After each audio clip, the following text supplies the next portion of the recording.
I'm with Maha Aldahdooh, a school principal from the British International School in Gaza. It's a new school term. Are you able to have the new school term in Gaza? Yeah, we are like pursuing our education through online schooling. I just want to like to give you like a brief overview of our school. Yeah. And you know that the British International School is a licensed school from 2016 from the Ministry of Education in Palestine, and it is considered the only international school in Gaza Strip that offer both the British system and the American system from kindergarten to 12th grade. And through the implementation of the international curriculum, our school aims to apply an education system based on investigation and research. And like we are keen to offer a high quality education to our students that like compete with all the international standards outside like Gaza Strip and the other countries. Are children actually able to come to the school now, or are you doing all your education online? No, no. All the schools in Gaza Strip, because it is like the war is ongoing now. Mm. So like 90% of schools, whether it's a private or local, is destroyed. And for my school, it's partially destroyed. And my school is located in the north of Gaza, where it's like prohibited to go to that area. And it is from like the beginning of October, where IDF like ordered all the people in the north to display to the south of Gaza Strip. So the operation of schooling is stopped due to the destruction. And the schools were was like it's good schools. The people use it as like as a shelter or like as a place to be sheltered in. Mm. So we use now like online schooling. Yeah. And the last year, the last academic year, we partnered with online platforms, and we like put like a very organized plan to and just focus on the like the basic objectives. And like we are successfully like finished the academic year from April to August, and it's like it's only 5 months, just like to make sure that the students won't like miss the academic year. You know that the ongoing war has severely affected our students and like depriving them of their rights to learn and to grow. And this is now the second academic year that many of them are missing out on an education due to the instability and the destruction that the war caused. Mm. And the most immediate struggle is the loss of safe learning environment. As I told you before, that the most of the schools are destroyed. Yeah, it must be very, very difficult indeed. I imagine there maybe isn't always internet as well. So I imagine some of the students are losing out in education because they can't connect to the Wi-Fi. Yes. Yeah, yeah, it must be very difficult. So what has the last year been like for you personally and trying to teach and do education online? Okay, last academic year, as I said, well, like we partnered with various educational platforms, allowing us to continue the school year online. We put a plan in place from the beginning of April to the end of August, which allowed the students to stay engaged with their studies, even in the most difficult circumstances.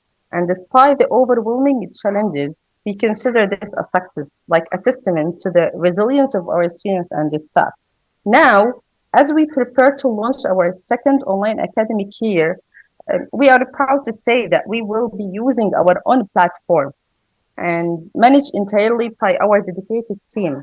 This platform will allow us to continue to provide a quality education to our students, just like focusing on the core subjects and ensuring that they do not fall further behind. We are also like offering scholarships to support the students from low income families, making sure that financial difficulties do not prevent them from accessing their education. Have you lost any students at all? Yes, the destruction we have faced has not only damaged buildings, but also taken a severe toll in the lives of our students and the staff. We have lost some of our beloved students and colleagues, and the impact of these losses is deeply felt by everyone in our school. We have lost three of our students, like two of our colleagues. So beyond the physical harm, the psychological effects of this war have left the students traumatized and many are struggling to cope with the pain of displacement and the loss of the loved ones, and also the uncertainty of the future. I imagine some of the children are actually hearing gunfire and bombs going off while they're actually doing their learning online. Yes, as the situation is unstable in Gaza, because it's like with having extremely limited access to internet and electricity, and the uncertainty situation with, like, let me say, constant like airstrikes and so on. So the situation unstable for them. So they are like cannot like concentrate all the time. They cannot like all the time having access to internet. So we are trying like to make a live sessions, and once these students are not able to attend those sessions, the sessions will be recorded for them. And if they like watch it and cannot understand some concepts, we can like book a session with a teachers for them upon their availability, just like to make everything clear for them. So we adapt our platforms depending on their situation in Gaza Strip. By the way, we have students in Gaza Strip and outside Gaza. So we adapt our platform to the students of Gaza. And even, we have like 15,000 students in Cairo or in Egypt who are not able to attend physical schools in Egypt, because the Egyptian authorities like refused to obtain the Gazans, displaced people and the students a residency. So if you do not have a residency document, you are not able to attend the school or register in schools like formally. You understand me? Yeah, yeah. So it's a challenge for the students in Gaza and outside Gaza. Now, you are not in Gaza at the moment, but you're in Egypt. How was that journey trying to leave Gaza going into Egypt? Being like Egypt to lead the platform is easier other than like being in Gaza. As I said, because of the limited access to internet and electricity, for me, it's easier to manage all the operation. And I try like to adapt. I have a teachers, online teachers from Gaza and in Cairo too. And like it's so challenging and so stressful and overwhelming sometimes. But like we are committed to do whatever we can do and to meet the potential of our students and like to adapt all their needs as it should be. Now, you are in Egypt at the moment. Yes, Was it yes, difficult to leave Gaza? yes. It is so difficult to live in Gaza. At the beginning of the war, I have never thought about all of getting out from Gaza, because it's so hard like to be forced to leave Gaza because like you wanted to save your life. I wish up to the moment that everything is coming to like to the black point that you cannot like just like every day you are surviving to life. You are not doing anything except like you wanna to provide like a food or a good drink for your kids. And I come up to the point that I cannot find like medication for my children when they are old. So I got the decision to get out from Gaza. You need like to make like a coordination with the Egyptian authorities and pay like a big amount of money to get out. By the way, I get out with my children, and my husband still live in Gaza, in the Mm. south of Gaza. He cannot like leave the country because the border is closed from the mid of the May of the last May. So, how much does it cost to actually get out of Gaza? For me and my four kids, $15,000.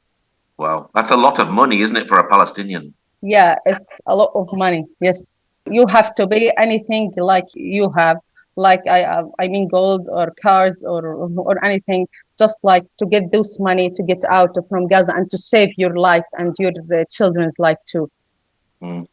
Now, it's been nearly a year of war, but before the war, you and some of your children were actually in England. Tell us about that. Yeah, the last year we have a partnership with Cornerstone College in Cambridge City. It was a summer camp program. So we had like a group of students from our school from grade 4 to grade like 11. As I said, it is an open eye experience for all the students, as like it was the first time for some students to get out from Gaza. So being living in Gaza is not like easy to travel, as we do not have like airports. and we do not have like traveling system in our city. We have to get to Egypt, and to through the Cairo International Airport, we can travel to any country we want. So for our students, we had been like for 6 weeks. We go to many places, not only Cambridge. We visited many places. We like enjoyed the country, the nature of the country, the hospitality of the British people who are so kind. And the students like really had like a lovely experience. And unfortunately, one of our students who traveled with us has been murdered in the war of Gaza. His name was Hassan. Are many people from the UK actually contacting you that you met to find out and make sure that you're okay and everything is fine? You know, we have like many partnership in the UK. Yeah, as our school is like offering the qualifications of Pearson Edexcel. We offer the I primary, I level secondary, IGCSE, and A level, and we also supervised by the British Council. When all this war is over, are many of these children and adults going to need psychological counseling? Yes, beyond the physical destruction and displacement, the war has inflicted severe psychological trauma on both the students and teachers. Living in war zone means constant exposure to violence, fear, and uncertainty, which can like have a lasting impact on mental health. Students who have witnessed the death or injury of family members or of friends or teachers often struggle with anxiety, depression, and post-traumatic stress disorder. This mental health crisis hinders their ability to focus well on their studies and to engage with learning materials and participate in class activities. So it's not easy to focus. You are always distracted with those disorders, with those violence, with the fear, with the uncertainty. So that's why we just like only focus. We cannot like cover all the content of the curriculum through our online schooling. You cannot cover everything because they cannot like receive the information as it in the normal days. So we just only like focus on the core subjects. We only like teach the English, math, and science, and Arabic and Islamic studies. So it's like a couple of subjects, not all the subjects that we are used to offer in our school. And we just only focus on the core objectives of the subject because the students cannot like receive or like cannot receive the curriculum, all the curriculum.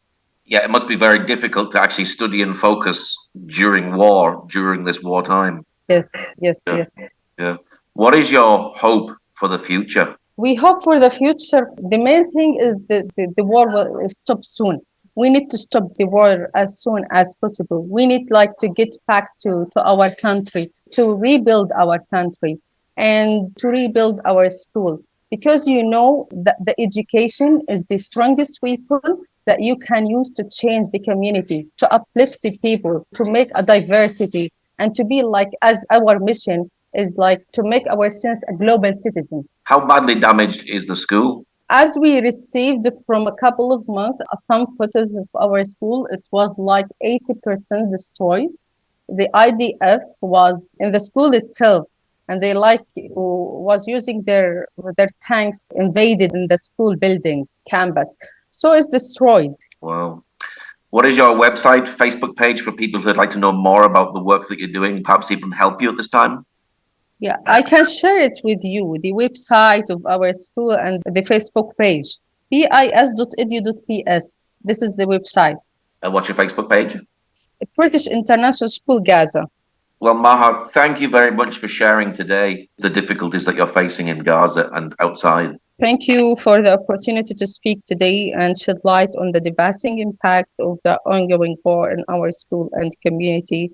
Finally, I just wanted to call on all international institutions like to support our programs. We need your backing to continue providing educational services. Thank you so much for your time and for this opportunity.